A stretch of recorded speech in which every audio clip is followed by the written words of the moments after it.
Okay, ladies and gentlemen, it's time for So the Hardy Boys were at SummerSlam. Amazing stuff. There was a little rumor they might be involved in the TLC match, but that didn't happen. This was the way to do it. They had official Hardy Boys WWE merch on as well. Like the back of Jeff's shirt had a WWE logo on it. They are going to hopefully have a mini run, as I said on the live show, nothing too serious.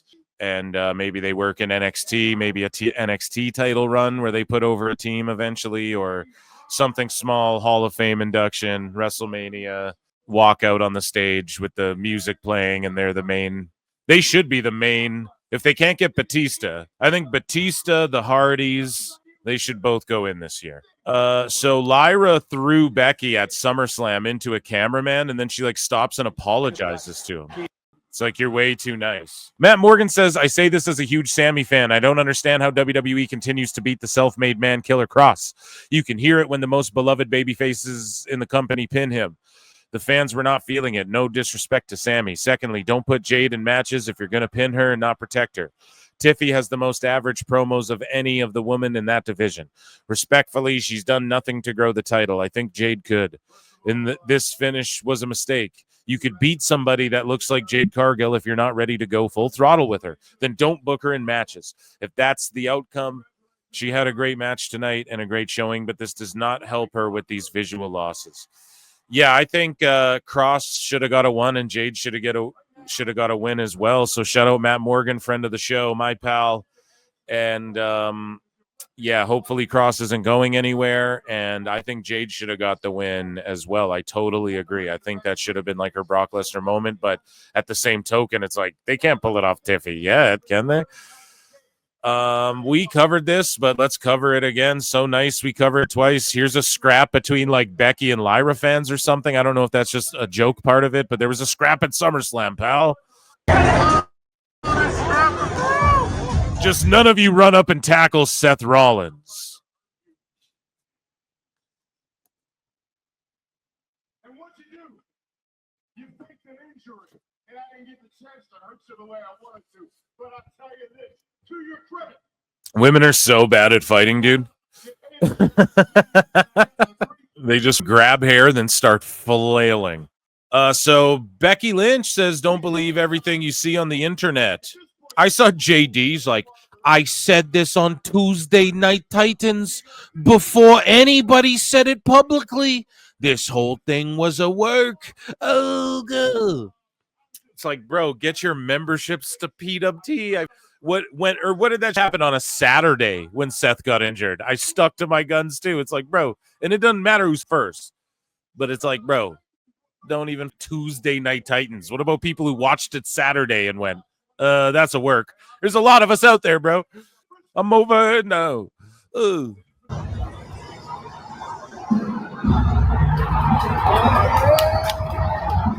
Oh, I'm sorry. I just knew it. The biggest giveaway. Oh, I'm sorry. Were some of my posts misleading? Yes, but that's what made them leading to it. But this is why I just knew it was a work. Just the time constraints on the Saturday night main event and Goldberg getting cut off. So that means Seth's and LA Knight's match couldn't have gone longer. It was planned to go that way. It had to have been, or else that means Gunther would have got cut off with 5 minutes left of his title match. You know what I mean? That wouldn't have happened. And then also just how they handled Liv when her arm for real came out of the socket. They cut to commercial right away. Now, they can't go overtime on live TV, but they can go to commercial right away. And in case of an emergency, in case someone dies on a WWE programming, they have that in place. You know, NBC knows, okay, if someone breaks their neck and dies, we got to cut off the air. You know what I mean? They know. So the fact they just filmed it all, that's not what they did with Liv. They tried to, they got her out of the ring, tried to assess her. It wasn't just refs checking on her. It was just the whole, and they happened so close together. So that to me was the dead tell more than anything else, you know, but good for Seth for winning the world title and working everybody. That's the beauty of wrestling. We all need to be worked. We were worked so good, so hard at SummerSlam a couple times to where, to me, it was we had an A- 2-night affair. It wasn't an A+++, you know, it's not like WrestleMania 40 level shit, but it was really good, the twists and turns that we had, you know? And the fact that, like, not all the people I expected to win, like, they lost and shit. So it's like, okay, now I have a reason to watch this shit. Pierce is back, too, after his hiatus. Here's Cardi B shooting a little promo with Jey Uso. Hello, it's me. Which is cool, but, like, she didn't even host the second night, so I don't know. So Dave Meltzer shits on SummerSlam, right? So for instance, Chicago, they have like a residency there. AEW does, right? And they're seating like 1,000 people per show, and they're not even selling them all out.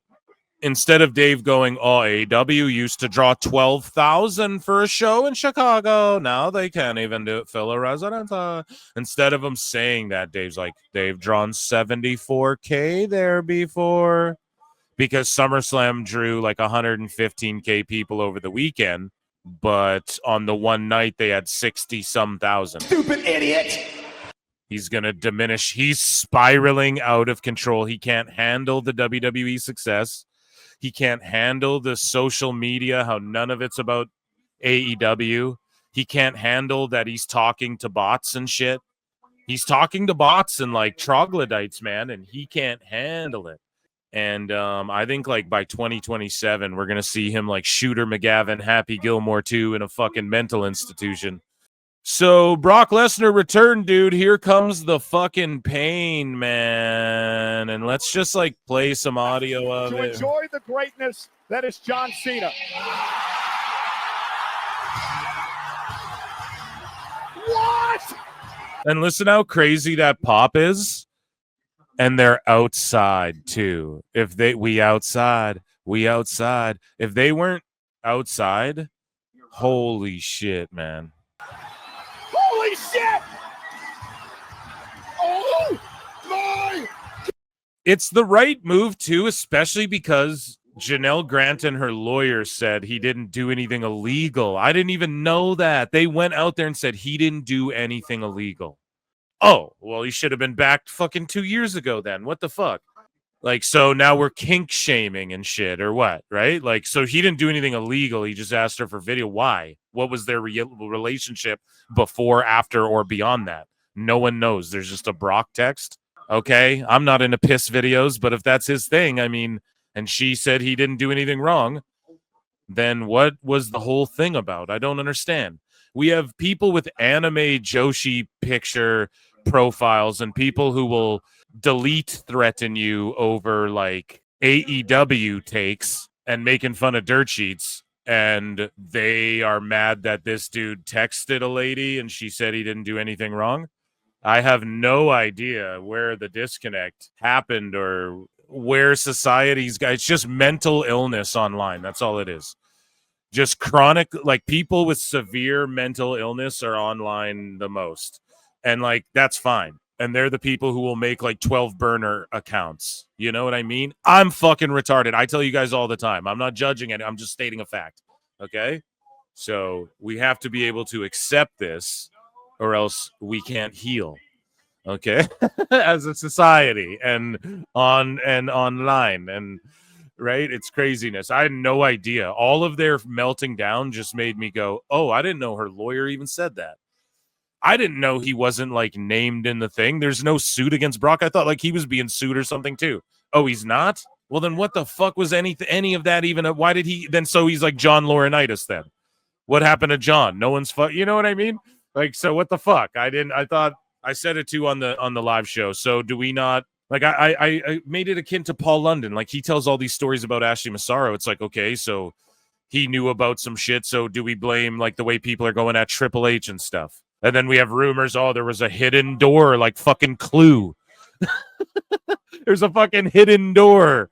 A forbidden door, pal, in Vince's office where the fucking you pull a book and the bookshelf spins around like Scooby-Doo, and then you're in a medieval castle where there's women chained up or whatever. Like that's what they made it out to be like. And it's like, well, no one knew about any of that shit. So why would anyone be to blame other than Vince? Like, fuck Vince. That's all the energy I'll accept what anyone has to say. I've gone harder on Vince than anyone, you know, to the point where I'll go on other shows and start making fun of Vince, and I can tell people are uncomfortable because they don't want to roast him, but it's like, he fucked everyone over. He shit on everybody, dude. Pun intended. So I don't know, man. I'm just going to lay that out there.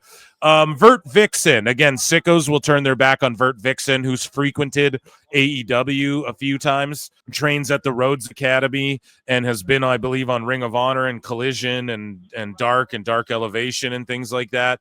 And she had a WWE tryout, and her take on it was like, you know, she had this to say: my heart is full. I knew I loved everything about wrestling, but this week I fell deeper in love. To be able to participate in a tryout for my dream company is one of the greatest things I could have ever asked for. Just the chance to try out, man. People's dreams coming true. So yeah, Jimmy Van, the founder of Fightful, he's like, I feel the need to clarify, since the internet is rampant with misinformation, by Janel Grant's own admission. And then people like back this up with, there's a million fucking responses to different posts with people backing this up. But by Janel Grant's own admission in the Vince McMahon lawsuit, Brock Lesnar did nothing illegal. There was no encounter between the two. Was his conduct unethical? Was allegedly? Yes, allegedly, but illegal? No. So did he text her directly even, or are they saying Brock texted Vince about her even? This is what I mean. Leave Brock alone. Leave him alone. For real, Brock, I don't even want to hear crying about this shit anymore. Like, it's so... dude, that's the thing. The misinformation that was out there from the jump. You can't listen to the internet, bro. It's craziness. So Nikki Bellasource, Nikki, Brie, and Natalia, and you can tell Natalia's just salty. She wishes she was out there wrestling. But they were doing, like, the DraftKings All Access. And so, yeah, they react to Charlotte Flair and Alexa Bliss winning the title.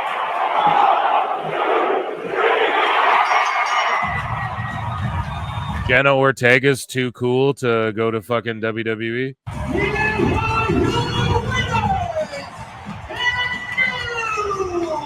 Joe Buttons, the fucking biggest hater in the world. Hate. Oh man, they got Joe Buttons. He's like, Drake better not be here.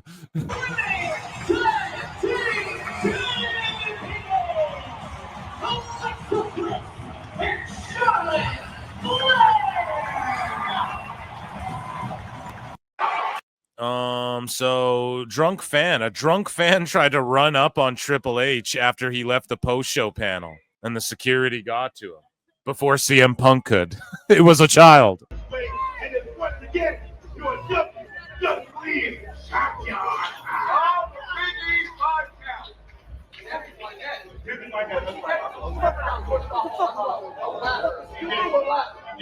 And then look at him staring at the security like, what? Why are you mad at me? Why are you swearing at me? Because you're a dumb fuck. This is like the guy who ran up on CM Punk and is like, you're a piece of shit. Sign my thing, piece of shit. It's like, man, how were you raised? Like, what the fuck is your problem? And then he's looking at him like, whoa, why are you cussing at me like that? Cuz big dog, you came into this area. Like, what if you fucking, you could be anybody. Like, it's just the entitlement of people, man. It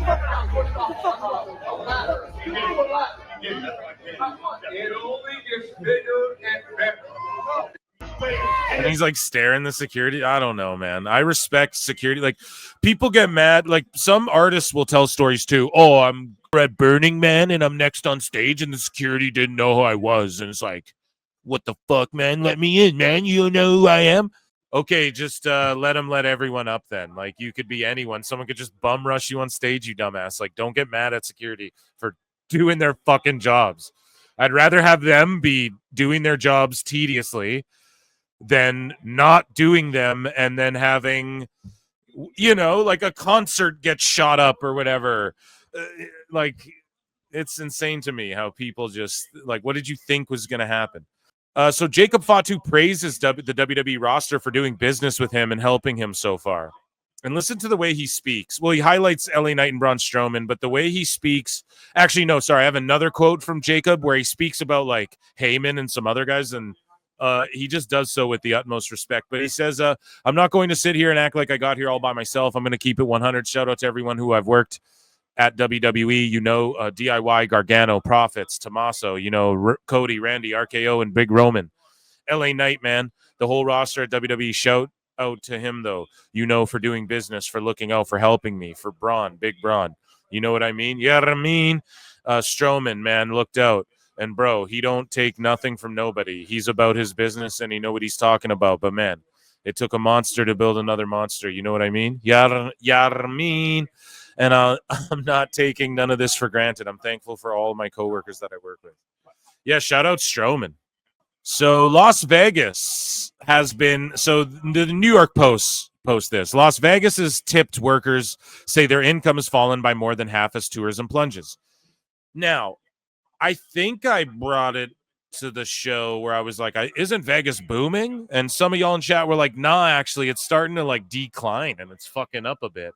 Or maybe it was the opposite. I don't recall, actually. But either way, like we had this discussion on the show about, is it booming? Is it on the decline? Is tourism up? Is it down? WrestleMania is going there for another 2 nights. People are kind of shitting on it. But everyone's going to travel. That's the thing. Wrestling will bring the bodies for sure. Unless they lower the prices, though. Like, if these prices are insane, then, I mean, maybe not. But this guy here, Lionel Media, says Las Vegas has been cannibalizing. Let's take a look. What does Lionel do? He's the official account of Lotus, Emmy-feted praxeologist, Logan. I don't know. He just says a bunch of dumb shit. He's a lawyer. Las Vegas has been cannibalizing itself for years, long before Trump returned to office. Beloved hotels. Right, because, some people were responding to this, and they're like, look at what Trump's economy did. And it's like, well, Jesus fucking Christ. That's not how politics work, right? Like, you can't, it's always like, the most hack thing that people do in politics is they blame the current administration and the last administration for everything, right? They just go, well, the last administration, and then other people go, well, look at this administration. You know what I mean? It's just like, whatever, bro. There's so much shit to weed through. I mean, how long has he even been voted in for? Let's be honest. Who's seeing a difference? Are eggs expensive? I don't fucking know. I don't live in America, right? But it's like, we voted some other asshole in here in Canada recently, and ain't shit changed. It's all the fucking same. You know what I mean? So, anyways, he's like, long before Trump returned to office, beloved hotels were torn down in favor of soulless glass towers, free parking vanished, resort fee skyrocketed, and even basic conveniences like an empty fridge were removed unless you paid extra. So is this true, chat? You got to let me know. The city abandoned its core promise of excess and escape, replacing it with corporate greed and micromanaged misery. Buffets disappeared, comps were gutted, and every corner now screams surcharge. Vegas didn't get destroyed by politics or pandemics. It strangled itself trying to become a luxury meal with slot machines. The magic died because they killed it. So is it all dead? Is it all dead and shit? Or is it fun? Like, who was at Mania for Las Vegas that had a good time? I'm having a good time. LA Knight liked to comment on his IG saying that Triple H should either push him into the main event scene or let him go. Kai Grady says, put Knight in the main event scene or let him go be the main event talent he is elsewhere. And then LA Knight liked that. So good for LA Knight, but I mean, where's he going to go? TNA and be the top guy again? AEW? They won't push you like the top guy, bro. Like, at all. You're going to be feuding Ricochet or whatever. So it's just not even, that wouldn't be worth it at all. They should push him more, but I mean, he's got a world heavyweight title match tonight, and he's mixing it up in the main event scene on Raw, and they switched him over to Netflix from SmackDown. So, like, I don't know what people want, man. He's getting it, okay? He's a little older is the problem. Again, blame Vince, okay? Triple H had an era of NXT cooking, and then Vince came and fucked that all up. Because, and no one talks about this, because he got mad at Triple H for a bunch of the Me Too people being involved in like WWE UK and shit. And that's why Trips has a bit of beef with Vince now. They're when people say, oh, there's heat in the family, it could be true. You know, or at least it's complicated, like Triple H said at the Hall of Fame, because they were like, what the fuck? That's why everyone voted to get rid of Vince and shit. They're like, bro, you got mad and fucked NXT up over AEW and this speaking out shit when you were doing this the whole time. You know, they were like, fuck you, bro. So when it comes to Vince, he fucked up that whole generation of like seeing DIY on the main roster doing what they're doing now should have happened 3 years ago. Same with all these guys, Bronson Reed and fucking Aleister Black and all the guys who came up from NXT. They should have all had their runs 3 years ago. And now it's like you can tell Triple H is trying to position them and keep them relevant, even if people don't give a fuck like DIY, because those are his guys, man. And LA Knight's a guy that, you know, Triple H had his eye on, but he came in a weird era where Vince sort of took shit over. And then he's like, you're Max Dupree. And then, you know, Triple H has got to fucking fight to get him back to LA Knight and all this shit. So it's unfortunate, and he should push him, and he's trying to now. But again, I blame Vince for this shit. He should have never been in that male model shit. That should have just been Maxine Dupree and the two other guys, MXM. And then fucking LA Knight should have been Eli Drake or LA Knight the whole goddamn time, you know? So again, blame Vince for all that stuff. I swear, it's not just like a scapegoat either. It's what it is, man. That guy fucked everyone over by just not. He has $3 million like sitting in a pile in a safe somewhere in his house behind a painting of himself, or a painting of him holding 2 grapefruits, unusually large grapefruits, right? And the code for the safe is 0000 because no one would dare break in, pal. I don't have time to remember codes. That whole situation is just him being one of those like billionaire, power hungry fucking goobers that all the time we see more and more of them. The whole Epstein shit. What is that all about? Millionaire, billionaire weirdos, dude.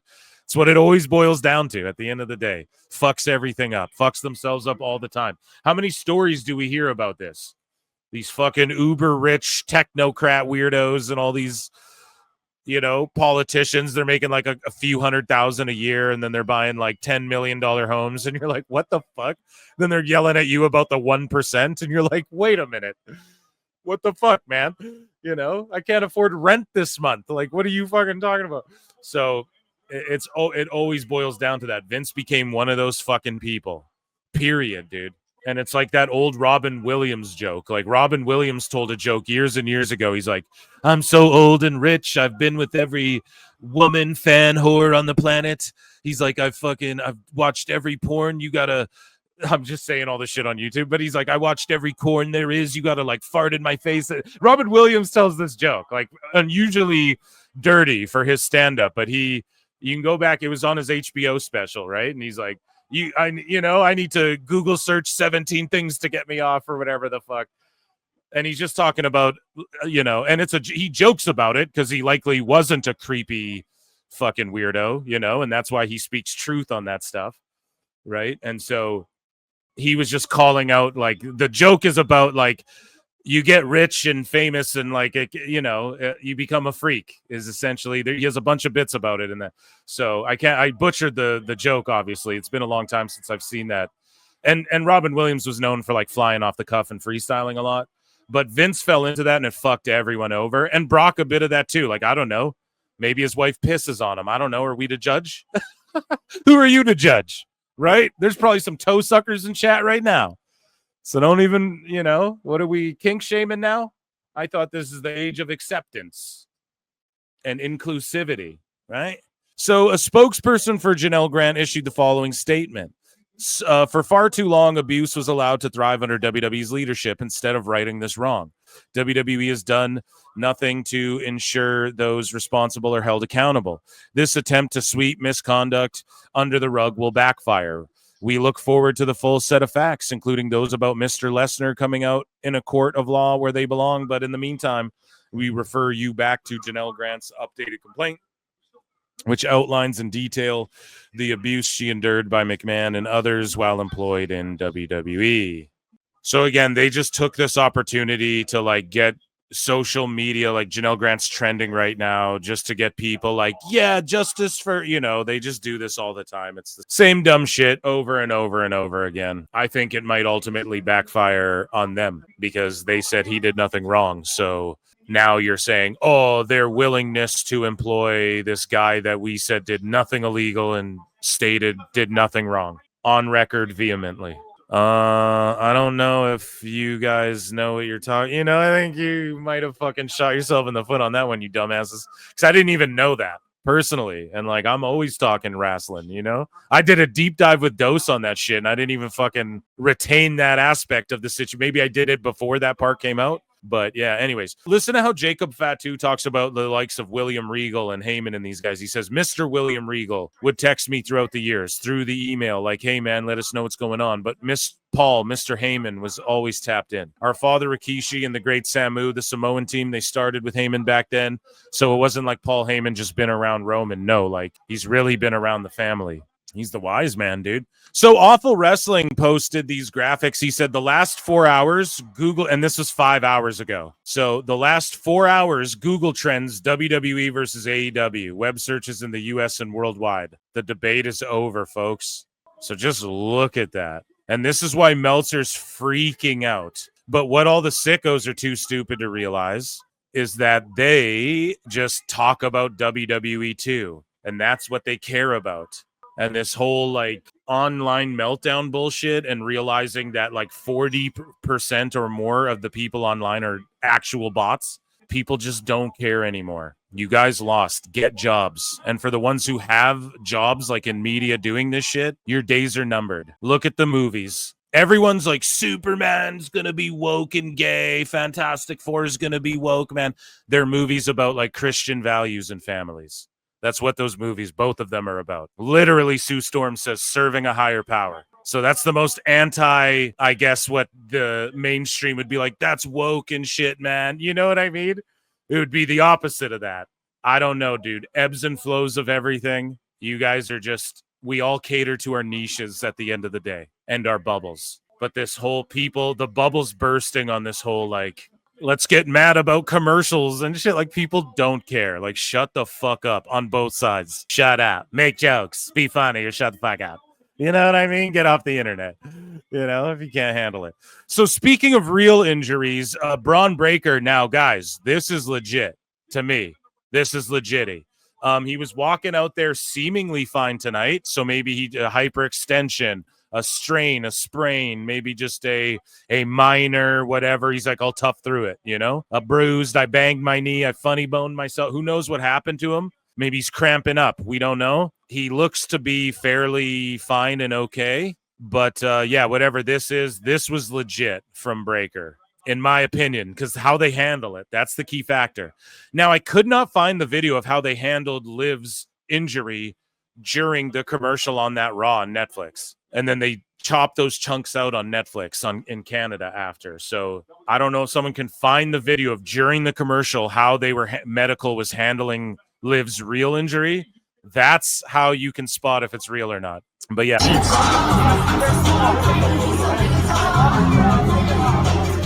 Right, he wasn't, did he have a brace on? They were wearing all black. Was he braced up? Taped to the max that night? And yeah, like they were wearing suits, right? So he could have been all taped up and braced up under his pant leg tonight, and we don't know. But he wasn't limping this bad, so.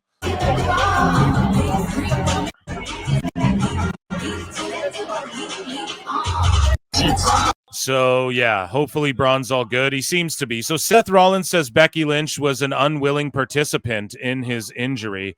He says, and I'm not going to play this. This is 8 minutes of the Rich Eisen show, but he just says she was very upset with me for making her lie to all of her friends and family for the better part of 3 weeks.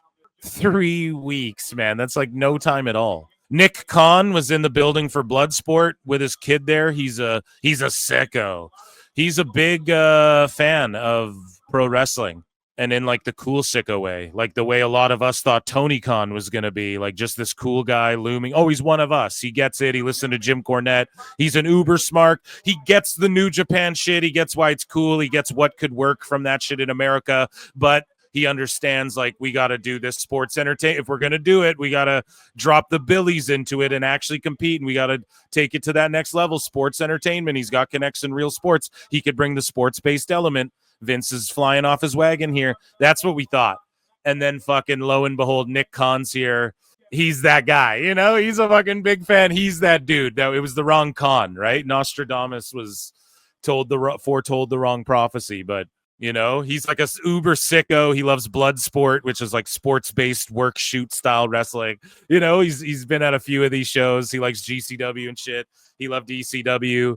He made sure New Jack was in the game, even though he's never been in WWE, you know, and he's like this guy who's really made a change in pro wrestling for the better, I would say, in a lot of ways. Some people might argue for the worse in a lot of ways, but so Brock Lesnar, all of this noise, here's the YouTube video. It's a 93% like to dislike ratio. The video got 75,000 likes, 5,000 dislikes. So I just don't think people give a fuck anymore, or maybe they all knew what I didn't know about the court case, where, because guys, after a while I stopped covering the Grant stuff too. I was like, Jesus Christ, it's getting nowhere. It's just, this is stupid, you know? It's like Vince fighting it just because he wants to fight it.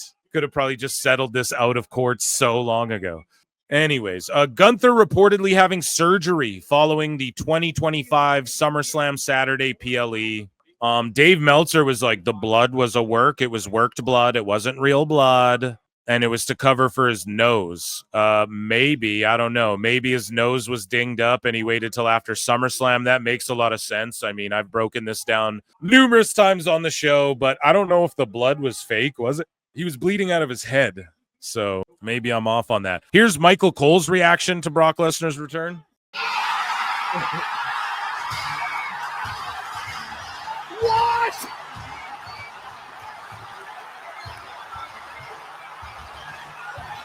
Holy shit! And I wonder if they told him in the headset, like, you can say, you know, you're free. You can cuss, it's just natural, you know? That's the kind of instructions Triple H will give. You guys saw it on Unreal, right? But yeah, Cole with the holy shit. This is such an epic moment. What? Do you guys think he knew, or do you think he's working?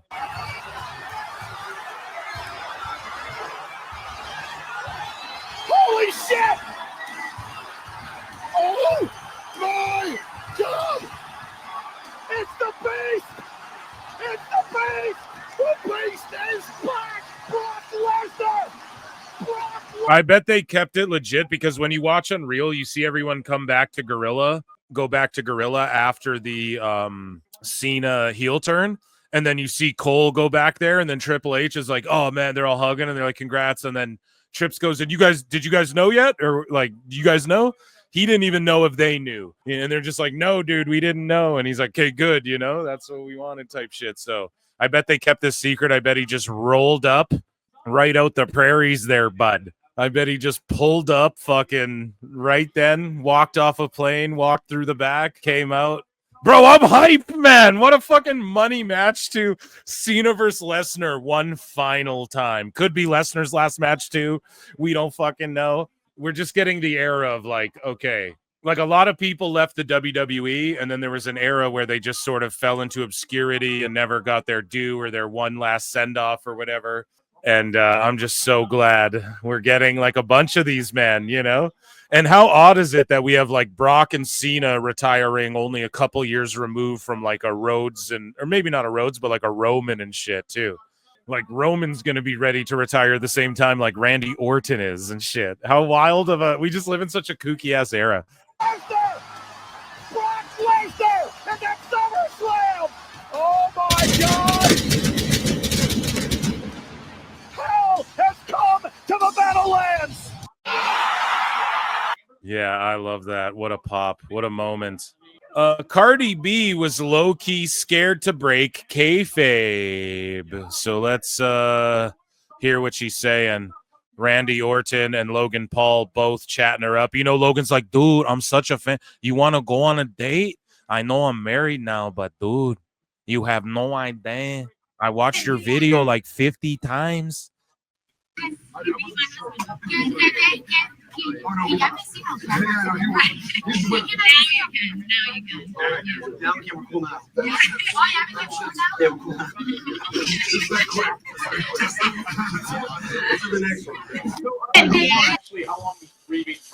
Yeah, we know Orton's like a big female rapper fan as well. He's talked about it a bunch of times. So here's WWE fans' reactions who are in the building.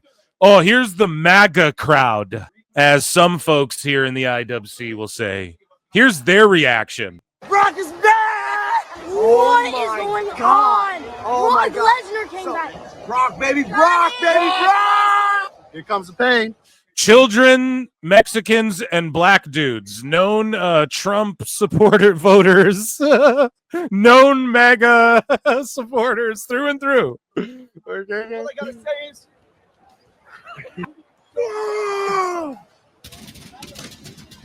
Yeah!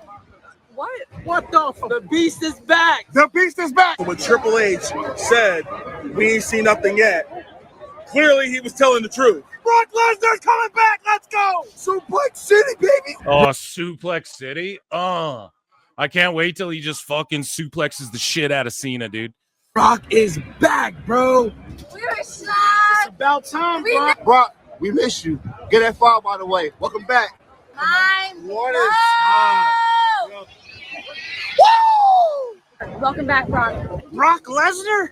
The dude couldn't wait. He has Brock's theme on his phone ready. He just, I gotta listen to it more, dog. That's a real wacko, pal. Maybe it was the greatest moment of my life. Birth of my son right here, slightly above. Heard of it? Brock Lesnar coming back. Oh my God! Brock is back! All of these fans were planted. They're just pretending to be popular, Brian. You know, these are all poor people. Poor people don't like AEW, Brian. You know, well, actually, this was staged. This was made with AI. It's not a real video.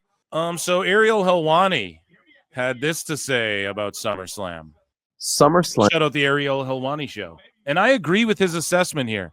SummerSlam was everything that WrestleMania wasn't. SummerSlam was a smashing success. It was such a big success. It was so much fun. It was so good that I think it validated forever doing 2 nights, because I think they really had to knock it out of the park in order to let people know, no, like, this isn't going to be like your mundane PLE. This isn't going to be like your run-of-the-mill. I'm not saying that they tried to do that. No one ever tries to put out a mundane product, but it was so good and had so many big wow moments that now forever they can point, at least for the next 5 or so years, point back to this and be like, no, this is why it makes sense. This is why it is needed, because night 1 ended with a shock, with a surprise, and night 2 ended with a shock. So, yeah, they're talking about, which we all knew would happen, by the way. So the sheets are all like, they're talking about 2-night event. We all knew that was going to happen. Everyone, when I say all, I mean everyone. Like, we all understood, yeah, the big ones are going to be 2 nights. So if we're talking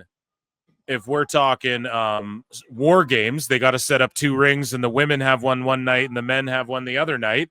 Might as well make that shit 2 nights. When does that go down? In November, right? So, okay, 2-night event in the wintertime. The women war game is one night. The men's is the other night. And then do you know what you do? You put the women's traditional Survivor Series match on one night, the men's on the other, and then you put 3 more matches on the card to fill it out. Boom. Like, I'm okay with it. If they're going to do these big 2-night events and wrestling's super popular again, and that's why, I'm down, dude. I don't give a fuck. I'm not saying, like, oh, Backlash. Like, should they have just one-off PLEs? Sure. Could they even get in the business of, like, maybe wind it back a bit where, okay, our big events like Money in the Bank, they're 2 nights. Rumble's 2 nights. Mania's 2 nights. SummerSlam, whatever. All these shits are 2 nights. Saudi Arabia, that's like a 1-night extravaganza. Backlash is like a PLE. Well, it's kind of that way on streaming anyways, but it's not built like it's more like a TV special the way NXT has made some of their PLEs, quote unquote, like TV specials, sort of. And then maybe it's like less is more, like, hey, this is remember when they had Raw Day 1 or whatever the fuck, or they did New Year's Revolution SmackDown. Remember when they did that? Maybe they can do that. Backlash Raw, or Raw Backlash or some shit, sort of wind down on like here and then make the more of the PLEs like 2 nights or whatever. Maybe that's the move in the future too. Fucking Penta's just amazing, by the way. Throw in that fucking hat, the dive. He's just too good. So, yeah, I'm open to all of that as a fan, and I'm okay with, hey, if there's going to be 2 Rumbles, do it 2 nights. If there's going to be 2... Now, SummerSlam is an exception, but that's like a Mania card as well. So that's like SummerSlam. SummerSlam and Mania are the 2 premier wrestling events. Maybe you could argue the Rumble's taken that over just on maybe the business it's done. Like, did Rumble draw more than Mania? But Rumble's got that gimmick. Like, it's got that match. So that's just all that match in itself. But, you know, the same way it's like Slammiversary, Bound for Glory, All In, Double or Nothing. For WWE, for me, it's Mania and SummerSlam. Those are the two. Rumble, personally, is like my favorite. I look forward to that sometimes more than Mania. I'm not going to lie. But anyways, though, here's Stephanie McMahon talking about... Or here's Ariel Helwani, actually, his thoughts on WWE getting rid of the press conferences, which everyone's like, they only did that because Brock. They also did that because the fans say it's stupid. Everyone thinks it's fucking stupid. They were already turning them into work, so they already were getting away from, we're not, because, okay, WWE did them where it's like a shoot at first to sort of counteract AEW's. I don't know what they're doing. And then it sort of turned into Cena's going to drop the mic on this one, then walk out. Now we're limiting the questions like super quick. You get like 3 questions. Then we go to the panel. Cena's going to put someone through a table. Like, it just got way gimmicky. And then now it's like those panels are where it's at. Like, why are you going from the panel to a media room to a, they don't want to get asked the tough questions. You guys don't want the tough questions because the same people crying about that don't cry when these pussies walk into the fucking AEW press conferences. And, well, no, actually, let's be honest. There's been people who've asked about the NDAs and the Jericho stuff and everything. Like, the AEW conferences, just, they've watered them down. They're more selective about who they let in there because they don't want to get asked. That's why you get these questions now where it's people just blowing them, gargling balls deep, Tony Khan and shit. That's why you get those questions now at those pressers, because like no one's going to ask them real shit anymore. So you can control it. Like, if WWE wanted to, they would just not let any of the real press in there. But then Twitter would be like, oh, they don't let any of the real press in there. So it doesn't matter. Like, the point I'm making is you guys are going to get mad and complain and cry no matter fucking what. No matter what, you guys are going to cry and complain. So it doesn't matter why. It doesn't matter what, you know, what you think. It doesn't matter why they changed it up, because they were going to do it anyways because those shits are lame. Everyone wanted them to change it. And everyone was, both companies, AEW, WWE, were both turning it into, we're not going to ask you real shit. So then why do them? Go out there, read the shit, and walk away. Don't open the floor up to questions. It's just stupid. Just go and talk on the kickoff panel. That's how McAfee does it. It's way more effective. It's way more clippable. It's way cooler. That's the way to do it. It's because of Brock, maybe, because you guys are going to ask about Vince and Brock, and when they said Brock did nothing wrong. Otherwise, he'd be in fucking suit right now or whatever. He'd be in court right now or whatever, dude. So leave it alone. So stupid. Leave it. Well, why do we leave? Why? Because we left the Chris Jericho shit alone, and we had to sit there and watch him be the fucking learning tree because you guys don't bring up the Jacksonville Jaguars, which is own right. And I don't want you to. I'd rather you guys just grill Tony Khan on the wrestling. But you want to talk about wrestling adjacent shit like Vince? It has nothing to do with WWE anymore. They kicked him out for this reason. Isn't that enough? They banished him and are trying to put on a good product. And they're even doing shit for the sickos. And you guys can't accept it. It's crazy. So here's what Ariel Helwani had to say on getting rid of the press conferences. Like, I see a lot of people almost offended by them getting rid of the press conferences. I don't think they added anything. The questions were never that great. The interactions were a little bit clunky and awkward. And then you'd sometimes have people ask questions and you'd have characters in character, you know, not trying to break kayfabe, and it just made for an awkward dance. The most interesting stuff came from the interactions with Triple H, because he's sort of serving as the Dana White of WWE. He's the figurehead. He's the guy. That's the way they're positioning him, as they should. It makes the most sense to do that. He plays that role perfectly. But I'm not surprised. It always felt to me like they were going to get rid of it at some point. And so did they get rid of it on this particular weekend because he was coming back? Who knows? Maybe we'll find out one of these days. But I also think that there's no way that they didn't, from a legal standpoint, cross all the T's, dot all the I's, make sure to a T that they were in the clear for him to come back. They had to make sure that they were in the clear legally for him to come back. Like, there's no way. It's not like they just jumped the gun and said, like, oh, let's just take our chances here. Yeah, so I agree with him. I don't know. People are saying he's shilling. He's shilling for TKO, though, and shit. Here is Stephanie McMahon sharing a little clip that should give you some perspective on your life, chat. You know, I almost lost Paul, my husband. And what's weird, and I haven't talked about it, is I always had a feeling that I was going to lose him early. I just had that feeling. And after we got through everything, that feeling went away. No kidding. Yeah. It's like a pattern that was supposed to happen changed. And it was, I mean, such a gift, truly. And then I started going through all this stuff in the company, and I realized there is nothing more important to me than my family, than my husband and my kids. And that's what matters most. And I want to give as much time as I possibly can. I've given everything I possibly have to the business, you know, and my whole life. And I wanted to give back to them. You know, I almost lost Paul, my husband, and sorry, I know it's looping. That's incredibly sad, and that's crazy. She's like, I had that feeling I was gonna lose him early and shit. I wonder where that comes from. But thank God she didn't, you know? Okay, hopefully I bookmarked that in Dave Meltzer. It should have been. And that, ladies and gentlemen, I believe, yes, it was WWE news.